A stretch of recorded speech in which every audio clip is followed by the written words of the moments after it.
우리에게 주신 하나님의 말씀은 마태복음 9장 32절로부터 38절까지입니다.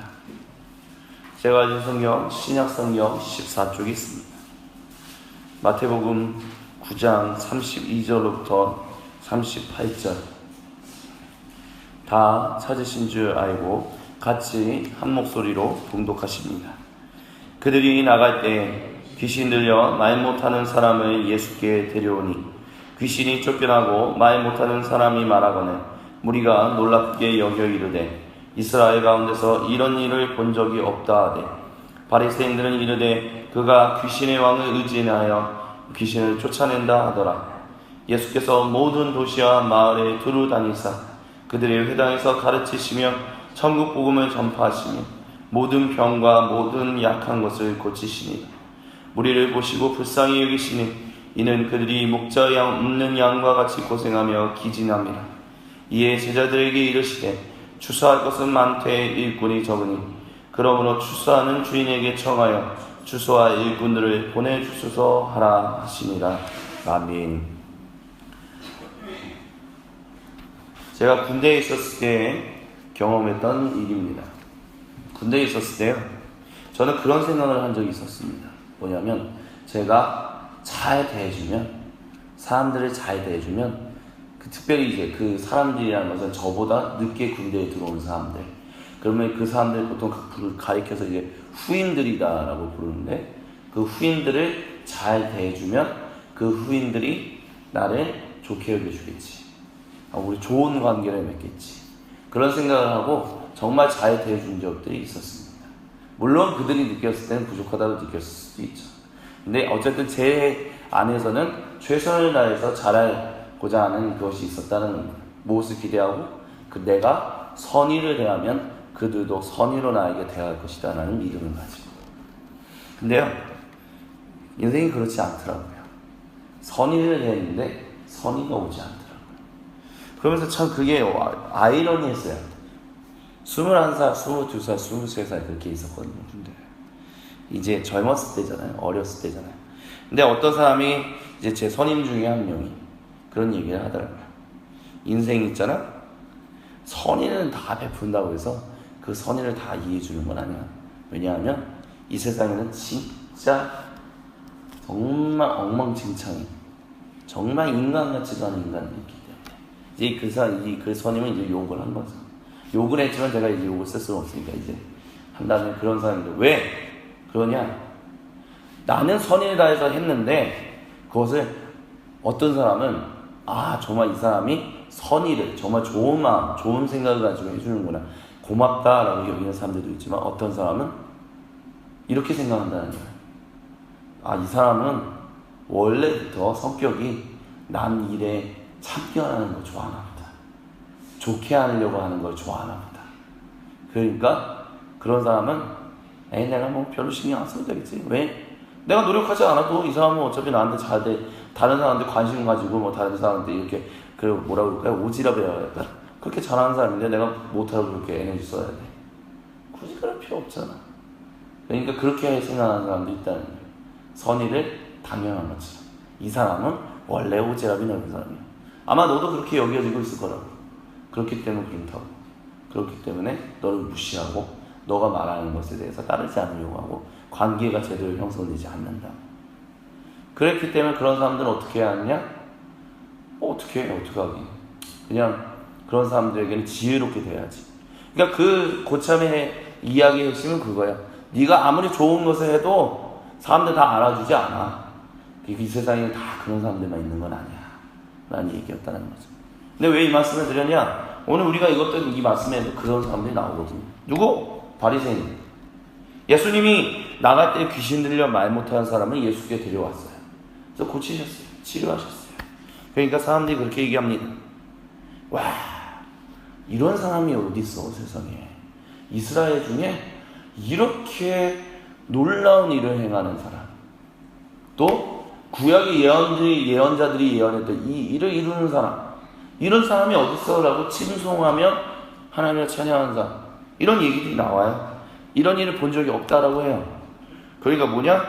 바리새인들이 뭐라고 얘기했냐면 그가 귀신의 왕을 의지하여 귀신을 쫓아낸다 했다고 얘기했다라고 사도 마태는 짧게 얘기하고 있어요. 근데 같은 사건을 기록한 마가나 누가를 보면 이것에 대해서 예수님이 답변한 내용이 나와요. 뭐냐? 야, 그게 말이 되냐? 귀신을 내가 무슨 귀신이 좋은 다른 사람들 더 속이려고 해서 귀신이 다른 귀신을 속여? 귀신이 다른 귀신의 이름을 쫓아내? 그게 말이 되냐?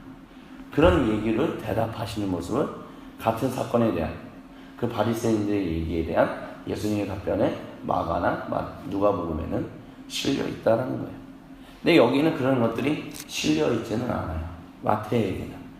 근데 중요한 거는 그 뒤에 보면 예수님께서는 그냥 모든 도시와 마을에 두루 다니시면서 그냥 회당에서 가르치시며 천국 복음을 전파하시며 모든 병과 모든 약한 것을 고치시는 일을 멈추시지 않는 것을 우리는 볼 수 있습니다. 선의를 베푸는데, 하나님의 복음을 전하는데, 그 누구보다도 먼저 유대인들을 구원하시기 위하여 하나님의 아들 예수님이 이렇게 행하시는데 그것을 귀신이 그렇게 하고 있다라고 얘기하는 사람들. 근데 우리도 살면서 그런 사람들 만나고 계시지 않으신가요? 아니면 혹시 내가 그렇게 행동하고 계시진 않으신가요?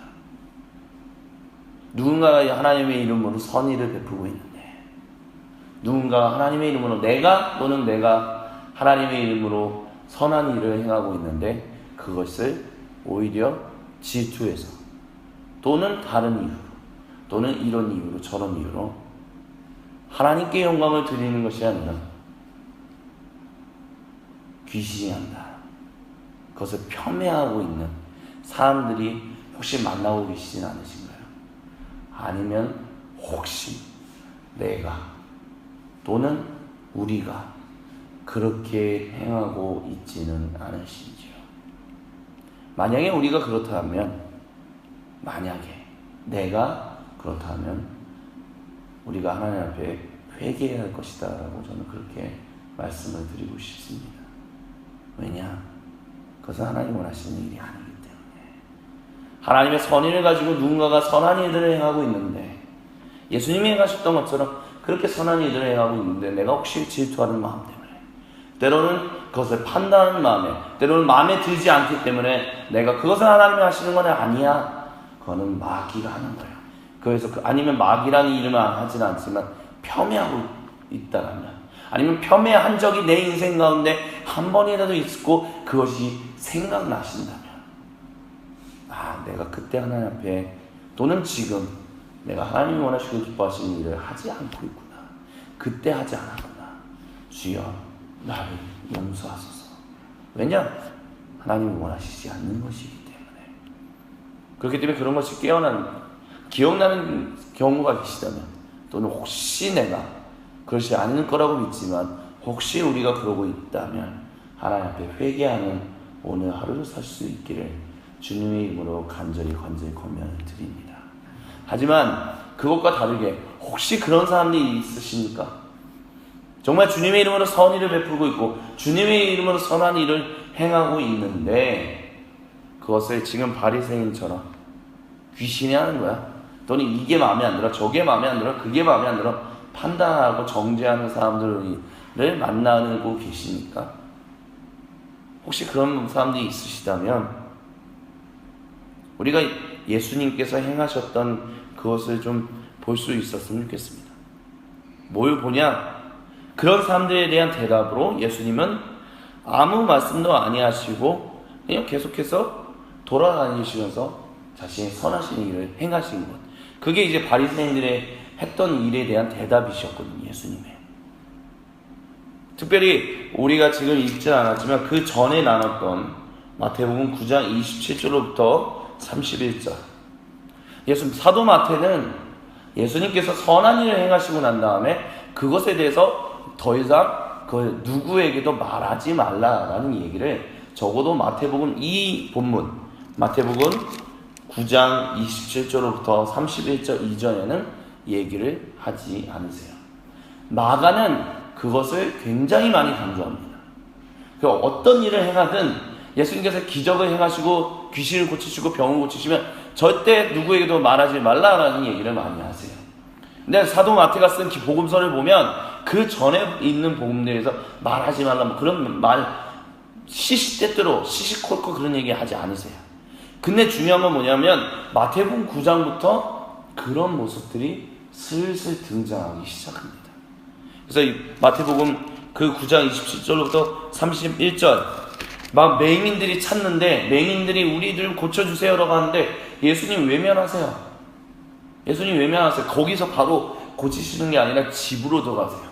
그리고 너 집으로 들어가셔서 고치시고 난 다음에 아무에게도 얘기하지 말라고 얘기하세요.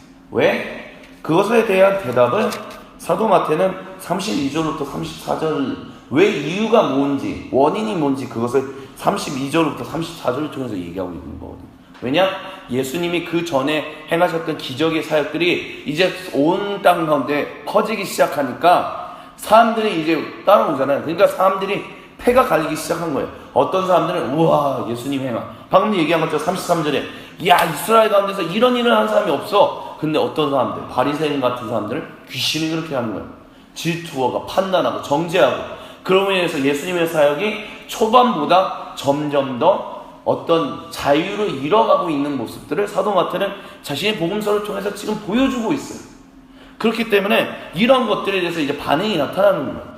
우리도 똑같다는 거죠. 하나님 앞에서 선한 일을 한다. 좋은 반응만 얻을까요? 좋은 응답만 얻을까요? 아니요. 그렇지 않습니다.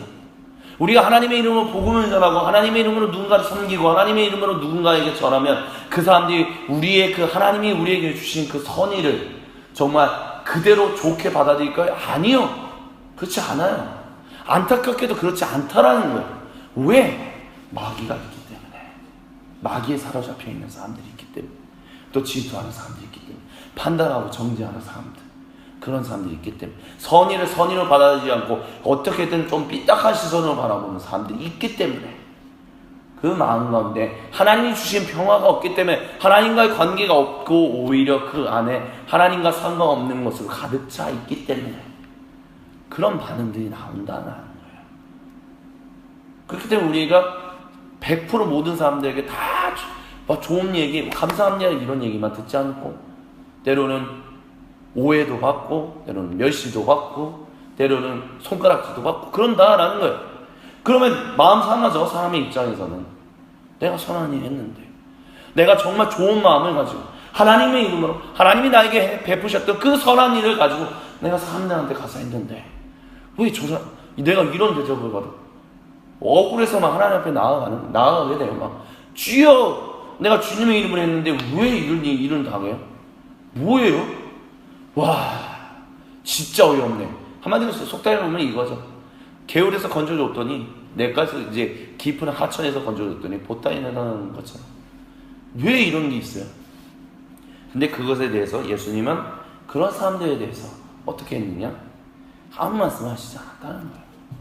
그리고 오히려 그냥 사도 마태는 모든 도시, 모든 마을, 곳곳에 계속해서 찾아다녔다는 얘기를 합니다.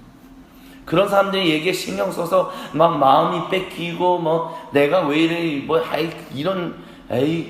이런 그것이 아니라 그저 당신의 선한 일을 행하시는 일에 그저 최선을 다하셨고 그 선한 일을 베푸시는 거예요. 하나님의 선하시는 일을 보이시는데 그저 묵묵하게 행하시는 일을 끝까지 하셨다라는 거예요. 가르치시며 복음을 전하시며 병과 약한 것을 고치셨다라는 거예요. 근데 그것이 그냥 어떤 마음으로 했느냐라고 했었을 때 사도 마태는 예수님이 그 사람들 모든 무리를 보시고 불쌍히 여기셨다라고 얘기를 하세요. 왜냐? 그들이 목자 없는 양과 같이 고생하며 기진하는 것을 보았기 때문이다라고 얘기한다는 거죠.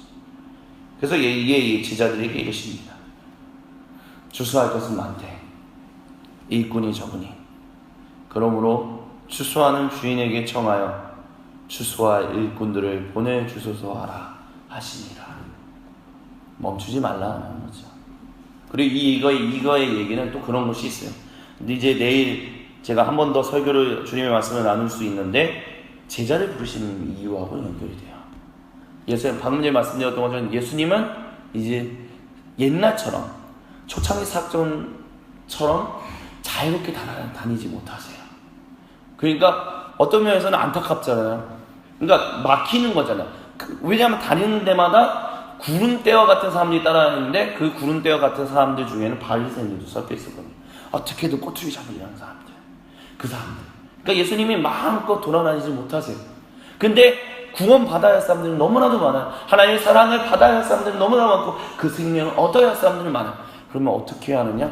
그러면서 예수님의 선택하신 대안, 해결책, 그게 누구였냐? 제자들을 부르시는 거였어요. 제자들은 상대적으로 덜 알려져 있었거든요. 그 제자들을 통해서 생명복음 전하시는 일을 맡기시는 것. 그게 그리스도인이 부르신 이유예요. 그리스도인은 왜 사냐고요? 그 일 하라고, 선한 일 하라고, 전국복음 전하라고, 생명 전하라고, 주님의 이름으로 치료하라고, 주님의 이름으로 병든 것 낫게 하라고, 주님의 이름으로 귀신 쫓아내라고, 그리하여 하나님의 나라가 하늘에서 같이 땅에서도 이루어지게끔 하라고. 지금 우리를 여기에 부르셨다라는 거예요. 여기 우리 부르셨다는 거예요. 근데 이거는 내일 얘기니까 내일 좀 더 자세하게 나누겠습니다. 어찌됐든 중요한 것은 무엇이냐? 예수님이 선택하신 것. 대꾸하지 않았다는 거예요. 그런 사람들에 대해서. 왜냐하면 대꾸하고 논쟁하고 싸우면 힘들거든요. 피곤해지거든요. 내가 만약에 그 사람하고 논쟁하면 그 사람이 좀 바뀔까? 바뀔 것 같은데 안 바뀌어요. 안 바뀌어요. 논리적으로 얘기하고 옳은 얘기하면 사람이라면 인지상정이 있는데 당연히 받겠지. 아니요, 전혀 안 받아요. 그런 사람들. 그런 사람들하고 싸워봤자 아무것도 안 됩니다. 그러다 보니까 담임 목사님이 말씀하시는 것 중에 논쟁이 생명을 낳는 것 아니다라는 취지의 얘기를 하는 게 다 그런 거기서 나오는 거예요. 왜냐? 이미 마음이 비틀어져 있고 왜곡되어 있고 마음이 그렇게 된 사람들은 하려고 한 분이라도 안 받아들여줘요. 근데 그런 사람들만 이 세상이 맞느냐? 아니요. 그런 사람보다 더 많은 사람들이 기진한 사람들이 너무 많거든요. 근데 우리의 마음이 지치면요, 그런 기진한 사람들을 보게 될까요? 아니면 왜곡된 마음으로 하는 사람들을 보게 될까요? 기진한 사람들을 보게 되는 것이 아니라 이 왜곡된, 우리를 공격하는 사람들을 더 보게 돼요. 이 사람들한테 더 영향을 받고요. 부정적인 에너지로 인해서 내 마음이 더 부정적으로 되고 내가 왜곡되고 내 마음도 침체되고, 그래서 하나님의 선하신 일을 못하게 된다는 거죠. 그런 사람들. 근데 그런 사람들한테 우리가 휘둘리면 하나님의 복음 누가 전하겠습니까? 하나님의 생명 누가 전하겠습니까? 예수님도 그와 같은 것을 아셨기 때문에 먼저 보이신 거예요. 먼저 우리에게 그런 사람들이 나타났을 때 어떻게 해야 하느냐라는 것을 보여주시기 위해서 지금 35절부터 38절을 통해서 미리 선보여 주신 거예요. 어떻게 해야 하냐? 논쟁하지 마라. 싸우지 마라. 말대꾸하지 마라. 너가 무슨 내가 이렇게 옳게 얘기하면 옳게 인지성정하겠지? 아니, 비틀어져 있는 사람은 아무리 해도 비틀어져 있다. 물론 그들이 고쳐질 수 있는 가능성은 있겠지만, 근데 우리가 먼저 바라봐야 할 사람들은 누구냐? 지금 지쳐있는 사람들, 정말 구원을 요청하는 사람들, 정말 그 어디서 인생을 얻을 수 있을까? 그 생명복음 받기를 원하고 사모하는 사람들, 그들한테 가야 한다는 거죠. 가서 전하고, 가서 사랑을 나누고, 가서 복음을 전하고, 이런 일들, 예수님이 행하셨던 그 일들을 해야 한다는 것이죠. 예수님이 오늘 우리에게 말씀하시는 것이 바로 그것이다라고 저는 오늘 저와 우리 모두에게 주님의 말씀을 나누고 싶습니다. 뭐냐? 다시 한번 정리하면서 말씀드릴게요. 가서 복음 전하라. 가서 기진맥진에 있는 사람들에게 하나님이 나에게 베푸셨고 우리에게 베푸셨던 그 선의를 베풀라. 물론 내가 그 사랑을 받지 못했다면 이 말씀은 전혀 이해 안 될 거예요. 내가 하나님으로부터 받은 선의가 뭐 있나? 정말 그런 거에 대해서 없다면, 내가 정말 기진맥진했다가 하나님의 은혜로 살아났다라는 경험이 없다면 이 말씀은 별 그런 느낌이 없을 것입니다. 만약에 지금 우리 가운데 이 말씀을 주시는 의미가 별로 없다라고 한다면 오늘 좀 그렇게 기도해 봤으면 좋겠습니다. 하나님이 나를 어떻게 구원하셨는가? 내가 정말 기진맥진에 있는 그 상황 가운데서 하나님이 정말 나를 건져내셨다라고 나는 그렇게 느끼고 살고 있는가? 아니면 난 그냥 교회 다니다 보니까 10년, 20년, 30년, 40년 되다 보니까 그냥 교회 다니고 있는 건데 이렇게 나는 혹시 살고 있는가? 담임 목사님이 말씀하시는 거 다시 한번 강조하면서 말씀을 마무리하고 싶습니다. 10년, 20년, 30년, 40년 교회 생활에도 내가 정말 하나님이 나의 기진맥진함을 건져내 주셨다라는 경험 하나 없다면 그거는 아무런 의미가 없을 겁니다. 왜냐? 그냥 다니는 거예요. 그냥 종교생활 하는 거죠. 취미로 할 수도 있어요. 취미로 종교생활 하는 사람들 되게 많습니다. 저도 취미로 종교생활 할 수 있고요. 취미로 목사할 수도 있어요. 왜? 그냥 적당하게 맞습니다. 적당하게 하고 적당하게 성공 바라고 그런 건 누구나 다 할 수 있거든요. 근데 기독교는 그런 종교가 아니잖아요. 하나님이 나를 위하여 자신의 하나뿐인 아들을 던지셔서 구원해내셨다는, 죽기까지 사랑하셨다는 그 사랑을 믿는 것, 그 생명을 믿는 것이 기독교잖아요. 지금 나에게는 그 생명이 살아 숨쉬고 계신가요? 지금 우리 가정에는, 나에게는, 우리 교회 공동체에는 정말 모든 것을 다 던져서 너를 사랑했다, 너를 위하여 내가 모든 것을 다 던졌다라는 그 생명이 지금 쿵쾅쿵쾅 살아 숨쉬고 계신가요? 그렇다면 우리도 그 사람을 전해야 하지 않을까? 누가 말하지 않아도 그 생명복음 나눠야 하지 않을까?